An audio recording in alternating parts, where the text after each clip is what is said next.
Yo, what's good, world? What's good? It's your boy Preezy back at it again. And today, I want to talk about the 5 biggest lessons I've learned since becoming a writer. The biggest lesson I've learned since becoming a writer is that it's not going to happen overnight. You're going to have to keep writing. That's going to be one of the biggest foundational tools that I share with you as I do these videos. You're going to have to write. It's not going to happen with one piece. It's not going to happen with one interview. Yes, and even if one interview or listicle or whatever you write goes viral, you're going to have to follow up upon that at some point. You can't just ride that wave forever. So you got to understand that it's a grind. For some people it happens overnight with a viral piece. For some people it takes years. For me, for instance, I was writing for about 2 to 3 years before I got my first paid assignment, and even that's kind of quick when you compare my journey with other people's journeys. But you have to understand it's a continuous grind. It's not going to happen overnight. You have to keep writing, keep striving, and keep trying to improve on your craft one day at a time. The second biggest lesson I've learned since becoming a writer is grammar is everything. Now, me personally, I was self-taught. I had a couple mentors that gave me pointers and things like that. I picked up books like Elements of Style. If you haven't yet, be sure to pick that up. That'll help you learn how to structure your sentences and all that. But coming into the game, I wasn't as grammatically skilled as I am now. Not to say I'm perfect by any means. Any of my editors that work with you will tell you that, I still have my stumbles, so on and so forth. But when you have a relatively clean copy, more editors, more people will be willing to work with you because it'll be less work on the back end. Editors get paid to edit, which is another topic of conversation. But when you're dealing with editors, the less copy they have to edit, the more they'll be willing to work with you because it'll make less work on their end. Now, if you got a copy where each and every other word is grammatically messed up, then you may not be able to be an editor's best cup of tea, let's say that like that, because I've heard editors talk about different writers, they may be skilled, even myself, but you got to get your grammar right. You got to know when to punctuate, put the punctuations like inside of the quotation marks, little things like that a lot of people overlook. But that's definitely something that I learned since becoming a writer, and that I wish I learned a little sooner, is definitely have your grammar on point, and that'll take you a far way in the writing business. The third biggest lesson I've learned since becoming a writer is that you can't compare your journey to anyone else's. Now, this kind of goes in, but the first lesson is that it doesn't happen overnight, but you can't compare yourself to other writers and how far along they're going and what publications they're writing for, how many followers on social media, all of that. You have to stay focused on your grind.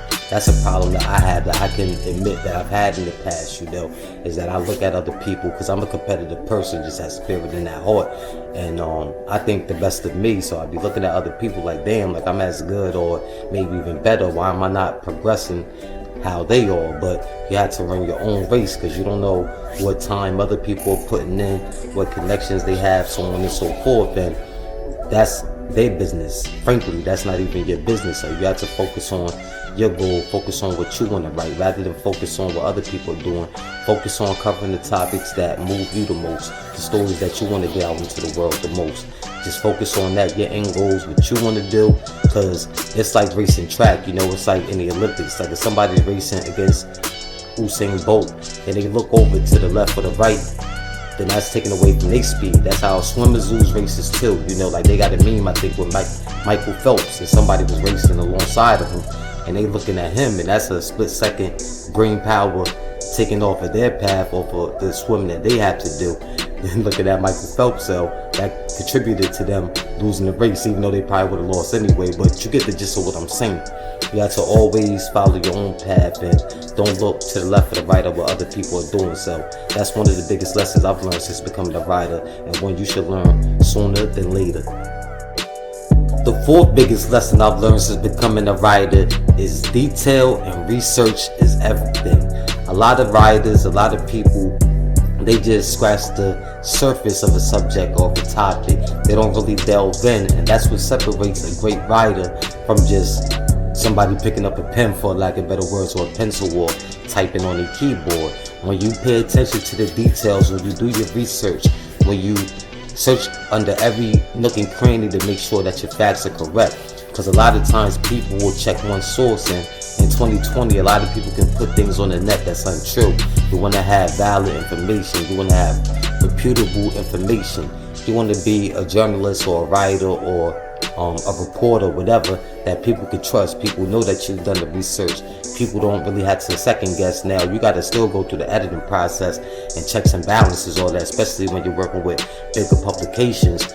But a lot of times editors and publishers, whoever, they'll trust you when you built up a reputation for checking your facts and just delving beneath the surface. And that'll also enrich your writing, because you'll get the details that somebody that just did the minimum amount of work wouldn't get, which can pass you through the game. It's different levels to writing, different standards that different publications and outlets go by or that they require their writers. But the best of the best stand out when you have depth to your writing. You can't have depth in your writing unless you're doing the research, unless, like I said, you're going under every little cranny, checking to make sure the facts is correct. Like, personally speaking, for me, it's taken me maybe an hour to just get one fact, or upwards of an hour, me trying to get a definitive answer so I can give the readers, the audience, whoever's reading, the proper answer, and so I can have my facts straight. So that's definitely one of the biggest lessons I've learned since becoming a writer, is you definitely want to have your research and your details and your facts correct, and that'll set you apart from the pack. The fifth biggest lesson I've learned since becoming a writer is you definitely have to know and learn the business of writing. Coming into the game, I didn't have a lot of knowledge. I didn't have a lot of foresight to know what rates to look for. So I was actually doing a lot more work in hindsight than I should have been, like, as far as compensation. But you have to pay your dues. That's a part of it too. Like I said, nothing happens overnight. So the more experience you get and the more of a resume you have, the higher rates you can command. But coming in the game, I didn't understand what rates, what writing and all of that, how that mixed up. So I definitely had to learn and had to figure out what's a respectable rate to charge, clients for my writing and for my work, and how to ration out the hours to the work and all of that, so I don't end up just running myself down trying to write all this material and not getting the proper compensation.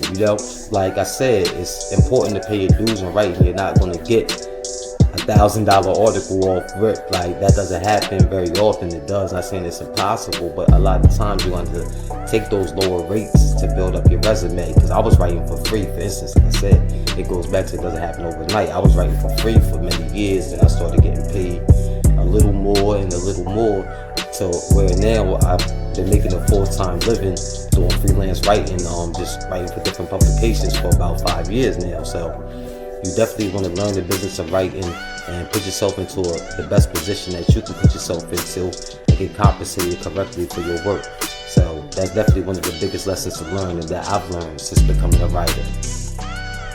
Well, those are the 5 biggest lessons I've learned since becoming a writer. If you have any lessons you've learned on your journey to becoming a writer, a reporter, an interviewer, whatever have you, be sure to leave them in the comments and share your experiences with the rest of the viewers. And if you enjoyed the content, be sure to subscribe to my YouTube channel, like and share the videos, and click the notification bell so you can receive more inspirational, entertaining, and informative content on a daily basis. But it's your boy Preezy. Peace.